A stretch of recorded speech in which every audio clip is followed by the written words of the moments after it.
Get it? Pest control.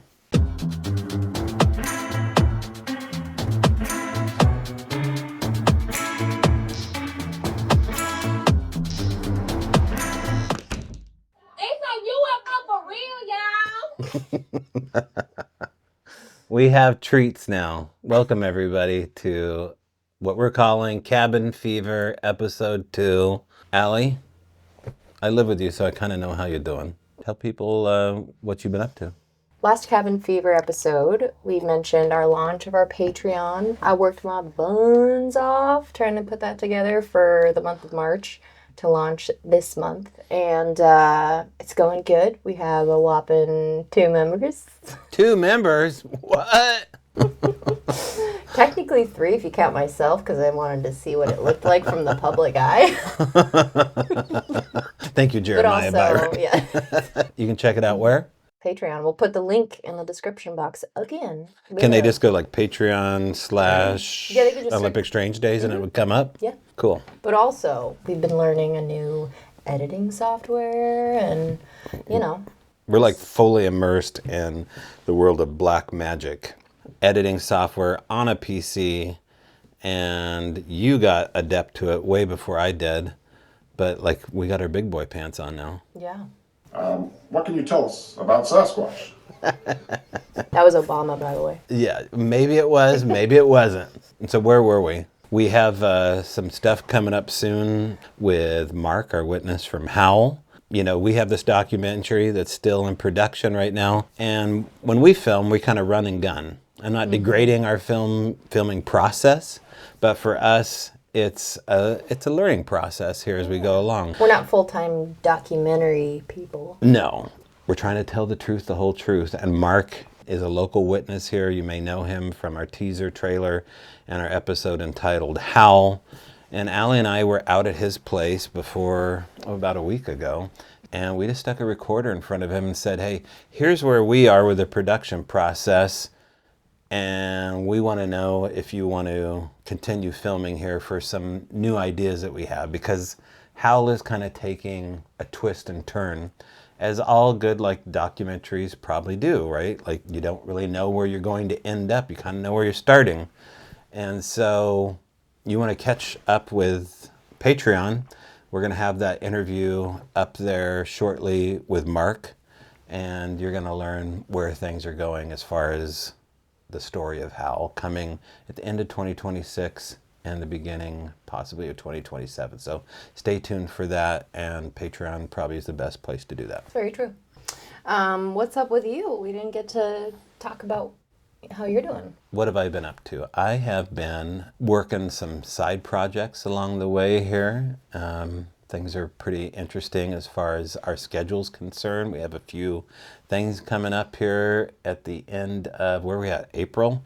So like the beginning of May, I need to get my SHIT together because there's a ton of wood carving that needs to happen here. So if you haven't caught up with some side projects that I do with the chainsaw, it's called Wood Watchers. Usually if you come to our table, you'll find Allie. You'll find some interactive stuff going on as far as evidence is concerned, an engaging experience. So when people come up, they can listen to sounds, they can see evidence. Last time we found out that we had a track from a beaver. So we're willing to learn, like we debunk stuff in the, you know, in the face of our fans and public.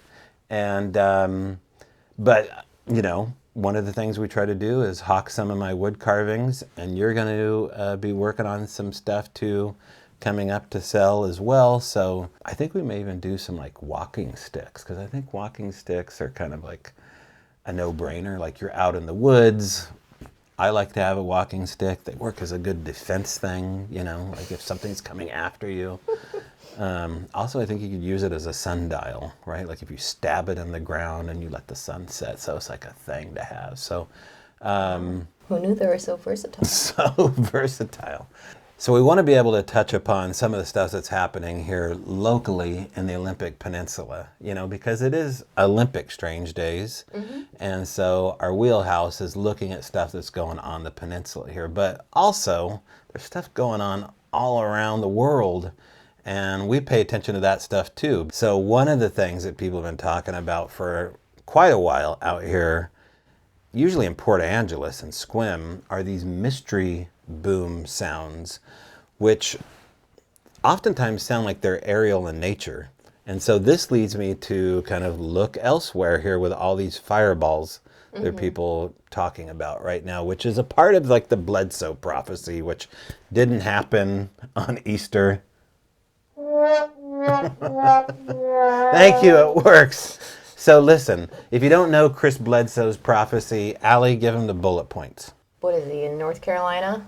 Somewhere, yeah. The Star of Regulus aligns with the Sphinx. At first, they thought it was going to happen on Easter, but that didn't happen. So it was either going to happen Easter or potentially October. And it didn't happen on Easter, therefore now it's supposedly going to happen in October. And you know what it reminds me of? What? It reminds me of this episode on Parks and Rec of where she's renting out the park to this like cult that praises like a lizard lord species. Nice. And it starts with a Z. I can't think of it. Zorth? But Zorth, yeah. No. Yeah. Did she say Zorth? And what happens is... Dr. J, are you listening? Parks and Rec is stealing your Sasquatch overlord. And they come in and they're like... End of the world is May 19th. Okay, let's see what we've got. On the 19th, we can't give you the park. We have a free ice cream giveaway. I misspoke. Yeah, it's May 20. That is free. Ah, that's End of world, May 20th. And then she asks for payment. And they're like, can we write you a check? Giggling to each other because they're like, oh, she's not going to be able to cash it because the world's going to end. And she's just rolling her eyes. We kind of have to talk about that Chris Bledsoe also predicted like the Iran war. Like, I don't want to get into it too deep, but he said when Iran is attacked, that we would start seeing orbs or balls of light, right? And they would rise from the sea. Now, that part hasn't happened yet, but these fireballs have totally happened. So we've been on the lookout whether or not we could see them from the peninsula. I mean, we live by some interesting spots, including Bangor Nuke Facility. UFOs love nuke facilities. Indian Island out here. We haven't seen anything out there. That seems like it may have some nuke waste disposal. It's like an armory. People have been reporting these mystery boom sound, and I don't think it's just test flights from Whidbey Island. I used to be a petty officer on Whidbey Island. Not so often would you hear what I would call like sonic boom sounds. These are different kind of sounds. Townspeople of Sequim were saying that they heard like sizzling sounds in the air. That's one of the things that we've been looking into. Haven't caught anything on video yet, but it's also hard to know, like, what is AI and what's not. However, on TikTok, usually if you, like, watch something all the way through, it'll kind of, like, feed you another video like it. And sometimes it ends up being the same thing from a different angle, like, that somebody else filmed. When you find that, it's like a confirmation because it shows it can't really be AI if multiple people are getting it from different angles. Speaking of weird stuff in the sky, obviously we're in this wave of supposed disclosure. Like we have NASA going up with Artemis 2 on April Fool's Day. I don't know what you make of that, but that's pretty wild and crazy on the dark side of the moon. We have all these missing scientists disappearing right now that are involved with being whistleblowers or at least read in with all this UFO stuff. Some unalived. Yes, and that gets me to Lou Elizondo, who recently is someone that we saw last year at the McMinnville UFO Fest give a lecture basically on how the UFOs operate. And he basically said, in short, there's a bubble that distorts space and time. And when you're in that bubble, you can pretty much do anything when you're defying gravity. First of all, we do want to send out a get well card to Lou Elizondo. I don't know what you make of him being an authentic whistleblower, but he was messed the F up. He was in a serious motorcycle crash without a helmet on in Wyoming and apparently diverted his attention away from hitting some deer on like a 4-mile ride from his house. He's doing like a daily diary too. You can catch up with him, I believe, on Lou Elizondo on YouTube. So check that out. But we did watch a documentary about back-engineered UFOs, which gets into the ATIP program, having to do with, I guess I would call him the mother of all whistleblowers, Bob Lazar, and this Project Gravatar documentary called S4. What did you think? Well, I guess I was surprised at how much information about how these things worked. Like, and maybe he already did that in interviews and I just didn't see those, but I didn't ever know how this craft actually moves and how it floats and how it operates. And not that they gave us like all the details of how to do it, but they broke it down pretty good. So that was very interesting. Okay, there's a moment, I don't want to spoil it for anybody, but there's a moment in the S4, this documentary about Bob Lazar, where they talk about S4 really existing, and they pretty much nail in the coffin, prove that this place exists.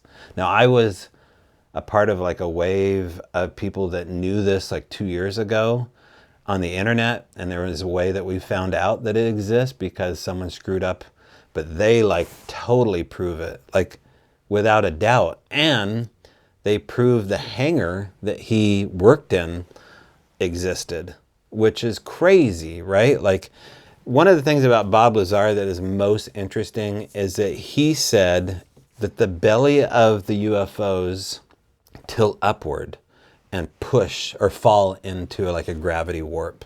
And so they basically don't fly like you picture in a sci-fi movie, that they lift up their belly. And this is exactly what you see in the gimbal footage, like one of the first FLIR camera footages that was released in the New York Times in 2017, right? When they showed that, like it's flying against the wind, and I think they said there's a whole fleet of them, and we haven't seen that footage yet. That's crazy that Bob Lazar mentioned that. Like the Element 115 thing, okay, we can look maybe the other way with that one a little bit, but probably not, because that's crazy too. Mm-hmm. But the fact that he said that was nuts. Yeah. And then they showed the hand scanner, the bone density thing, which... wild. Yeah. And he knew about the Area 51 buses before anybody else did. And you still haven't been to Area 51. I haven't. I gotta take her. I mean, if you haven't ever made the trek out to Rachel, Nevada, for us it would probably be a 2-day drive getting out of here. We could go in the spider van and sleep in the desert. It's totally fine, but like, go, because it's a full-on adventure. Going to the gate is like a whole thing. Like, I don't know. I think it's cool. We talked about going up to that peak.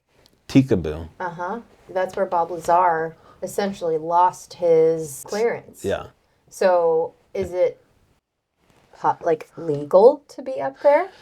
So I think there's like a couple different peaks that you can still go up to. I don't know the names of them all. We'd have to check into it. But I think he was up there.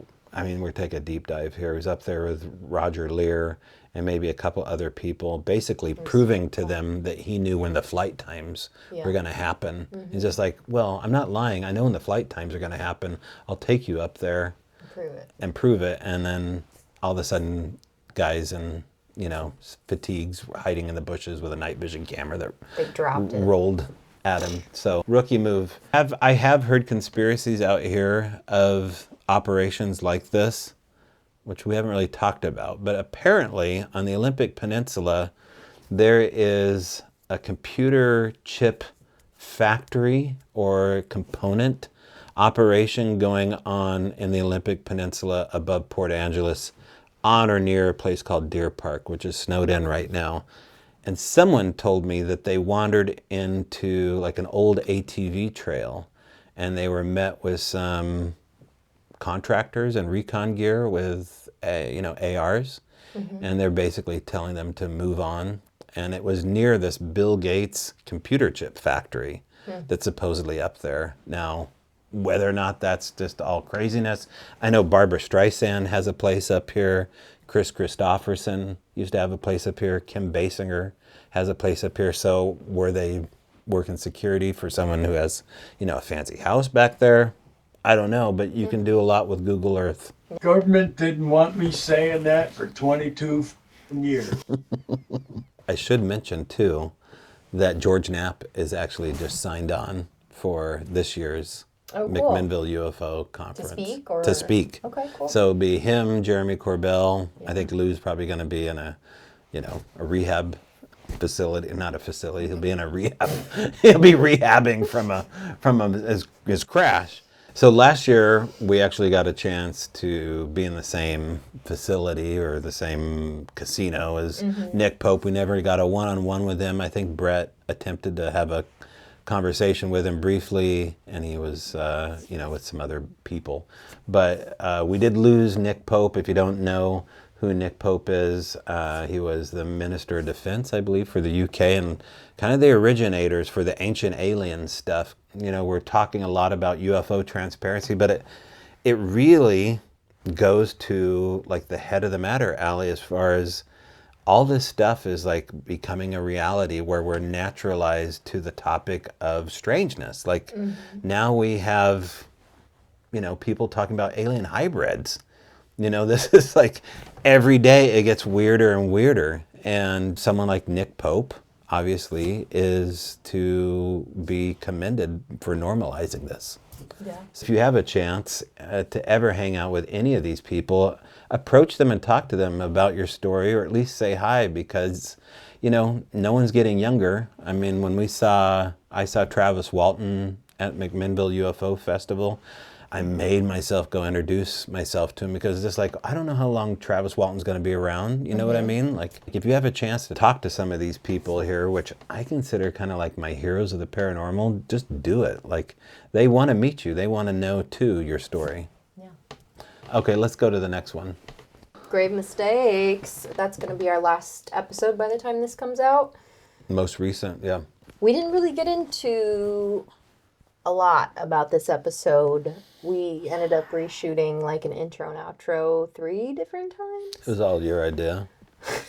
I was happy with the first take, and she's like, no, it's not right. It's not true at all. I mean, when you're dealing with the remains, even if it's just a tombstone of people that are passed on, you kind of have to treat it a little differently, more respectfully, and not crack jokes and have fun like we usually do. And we were very excited at the fact that we were finding what we were told is down there, right? In the creek. Let's give them a little bit of like the preamble, how this whole thing unfolded. Take it away. I don't really get into the specifics here because, listen, it's still a mystery as to how these tombstones and burial coffin covers got down in this frickin' creek. But a couple years ago, I was contacted by an old friend, and he basically said, "Do you want to go on an adventure?" And I said, "Yeah." And he goes, "Well, there's all these strange artifacts and fossils and coffins, and things just got long in the tooth." But I always meant to get up that way. When we got up there, I had a kind of an idea of what was described to me, but when we saw them for the first time, it actually was a little bit jarring, because you think that maybe there might be remains along with the plot. And the story's unfolding as you're going up the creek. It's kind of like a sketchy, like I was totally unprepared for Devil's Club and broke out. Apparently I'm allergic to Devil's Club. I didn't know that until like 2 days afterwards. And rusty metal that like Cut ripped. through my boots. Yeah. Yeah, Ripped like your boots. I'm glad I had those boots on, because I probably would have ended up like immediately going to ER. Yeah. So anyway, it was a little sketchier than we put on there. You can see how slick it was. Bravo to you for like putting on your big girl boots and getting up those slick rocks, because someone was saying like, oh, Toby phrase of the day, slicker than snot on a marble. Thank you to my mother for teaching me the Lord's language. Anyway, it's still a mystery. We don't exactly know how they got there. I have a suspicion. We have a suspicion on how they got there. There's a cemetery nearby, and it just kind of makes sense that over time things would have happened on or near a cemetery. And we spoke with like a town historian / someone who family had been in the area for generations and generations. Like their name was attached to the creek. Yeah. Yeah. And he gave us his 2 cents as to how they got there. it made sense to us that that's what they did back in the day, which was discard things that they didn't want or have a need for anymore, and they threw it in the creeks behind their houses or off the cliffs or whatever.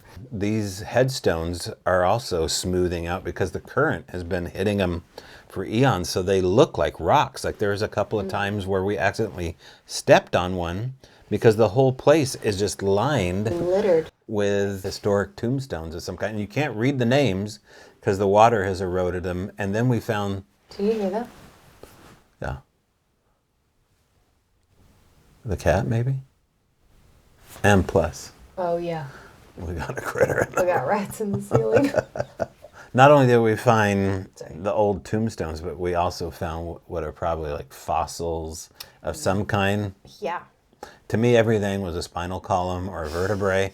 I don't know what we're looking at, but when they were all in a row, they seemed to go big, small, Makes small, small, like Russian nesting egg kind of like style. It's pretty bizarre. What if they were mastodon bones? They weren't very big, but that would That's be a great. thing out here too. Like if you go back and watch an episode called Mega, you can learn about our mastodon issue. We're going to be traveling a lot in the next couple of weeks. We may be like selling our body parts along the way because of gas prices. Just so people know, we seem a little distracted right now, and that's only because we have a squirrel or something going on above us because we live out here in the country. But we also have other things wandering around on the tree line. And things have been kind of active once again. One of the things I thought about doing is actually like putting up a microphone here or a camera or something like that so you could see with us in real time. Like, wouldn't that be cool to have like a little image up in the corner of the screen where there was something constantly live, or we could put it in post along the way. But like if something did happen, maybe we'd have to like go into full like research mode and take the camera out and just like, okay, Yeah. we're breaking the show up and we're gonna go out here. I don't know. I was thinking about trying to do like an Estes method down here, because in our previous episodes where we've done it, usually things are active in the woods around you when you do it. Oh, yeah, yeah, You were yeah. pointing that out, and it'd be fun to kind of do an Estes method, ask questions maybe about the property or like trying to reach the Bigfoot or whatever's out here, aka like that shadow being, and see if we get like slaps on the cabin, or we can have the recorder going outside with the speaker hooked up and, you know, hear sounds happening. So comment below if you want to see that happen. That's the world. Yeah, I think that's a great idea. We're recording on a nightly basis and reviewing it the next day. So as we capture things, and we're going to be posting them again on our Patreon. There's, a possibility too for people local around these parts, or maybe not local. I'll try to give an advance warning of us doing a town hall just outside of Port Angeles, probably on a weekend, I'm thinking Saturday. So stay tuned for that. I'll post that up on the Olympic Strange Days. We'll have an events page.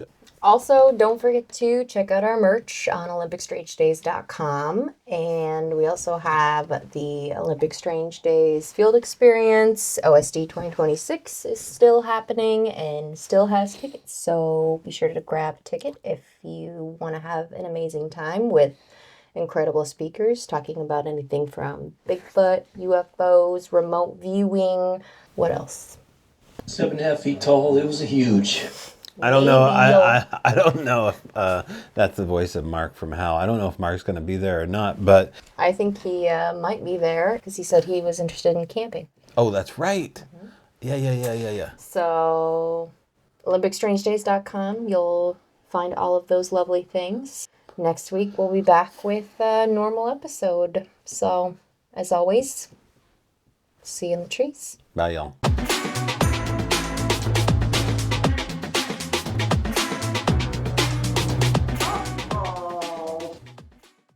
This means something. It's important. Hey, you got beautiful hair. They're the best in the world. These nuts. It's